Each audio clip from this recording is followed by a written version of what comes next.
Hi everybody, and welcome to Golden Hour, show about living your best life. Today I'd like to talk to you about vegetarianism. So if you'd like to learn more, keep watching.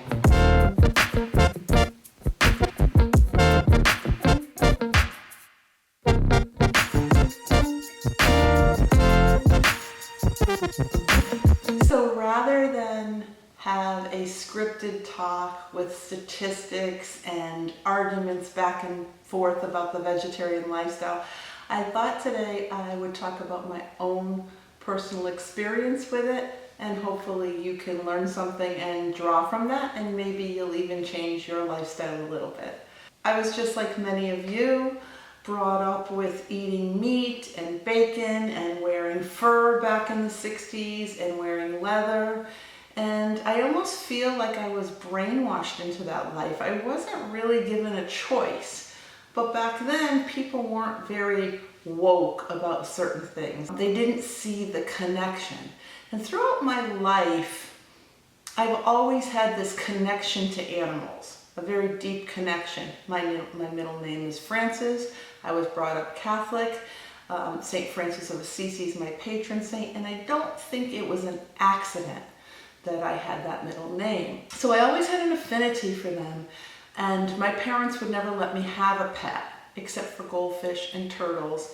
And one day I was beside myself with happiness when my mom let me buy a rabbit without checking with my father first, and he made us return it the very next day. So animals weren't something I grew up around until I got old enough, got married, went on my own, and had dogs and cats. And hamsters and fish and birds, everything. I went off the deep end with all these pets. So throughout the years, there were periods of time in my life where I wouldn't eat a specific kind of animal. I haven't had veal in almost 30 years because I knew how veal were raised. That was the extent of my knowledge. There was a time where I gave up chicken for 7 years, a time where I gave up pork for 5 or 6 years, and a time where I gave up beef for 5 or 6 years. But I always either went back to them or ate the other meat products throughout the years. Around 6 years ago, something happened, and it made the connection from what's on my plate to where it came from. And once I made that connection, I could no longer eat meat, but I still ate fish. So at that point, I was a pescatarian, and that was very short-lived. I jumped right into vegetarianism. When you think about where the animal came from, and you're truly woke, there's no way you could eat them. They're sentient beings. They don't want to die for your food any more than you want to die to be their food. So once we make this connection, it's really difficult to go back. I am not a vegan, although I'm between vegetarian and vegan. I don't wear fur, I don't wear leather. I paid extra to have vinyl seat covers put in my car. I don't wear wool, and I'll get into why later in another video, not today. I eat eggs that are local and pasture raised. I don't eat Jell-O. I stay away from products that have gelatin in it, so there's a lot of label reading. I don't eat candy anymore, except for dark chocolate, but you do have to read the labels because gelatin is put in a lot of those candies like Skittles and Starburst, and even your vitamins have gelatin, but you can find vegetable gelatin. So it's a lot of label reading, but what does it mean to me? It means that I'm doing my part in the world. It means that I'm helping somebody. Even if you don't think it's a great impact, I'm impacting some animal's life. You know, I save bees. I save insects when they come in the house wherever possible. I don't kill spiders. So if you truly believe we're connected, anything you can do to help the cause, even if you just give up meat 2 days a week, you've made an impact. And of course, if you give up meat permanently, you make an even greater impact. One of the problems we have in the world today is that we don't see the connection. You know, this is how things got started years ago, where people were dehumanized, where Hitler didn't think of a certain kind of people as human, therefore it was okay to kill them. Where certain people didn't think of a certain color as being on the same level, so they thought it was okay to enslave them. I don't know where we get off as humans thinking that it's okay to do this to another sentient being. If you look in the eyes of a pig that's in a gestation crate that's barely big enough for the pig to turn over, and that's where they're held while they're ready to give birth, in this little crate where they can't even scratch themselves, they can't even stand up, they can't turn around. And then if you see them in line to slaughter, where they see all of the animals before them, they hear the screams. They know what's happening. If you look at that, how can you in all good conscience eat bacon? On the one hand, you look at these cute little pictures of piglets and you say, oh, how cute that piglet is. And on the other hand, you're eating bacon on your egg and cheese sandwich. Make the connection. Factory farming is awful. I'm not saying any kind of farming for animals or hunting animals is good, but I'm saying of all of it, factory farming is the worst, because the life those animals lead before they're killed is terrible. They are crammed in small cages, in areas where they're walking on their own feces, and they're diseased. And you're eating this. You're eating this diseased meat. It's terrible to see that we could treat another creature like this. There are other terrible things in this world, like the way chimps are treated in experimental labs. These animals share a very similar DNA with us, and yet, look how we treat them.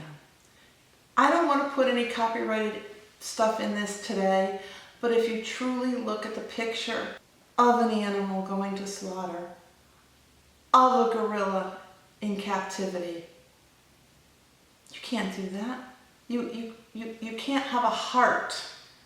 Where has our humanity gone? Or did we ever even really have humanity? You look at a bear in a zoo pacing back and forth on concrete floors where no bear should be. They should be out in the wild. You look at an intelligent being like a dolphin and you go to SeaWorld. And we've all, at some point in our life, done some of these things, but when do we wake up? I have never been to a circus. I never took my child to a circus. I've never taken my child when he was younger fishing.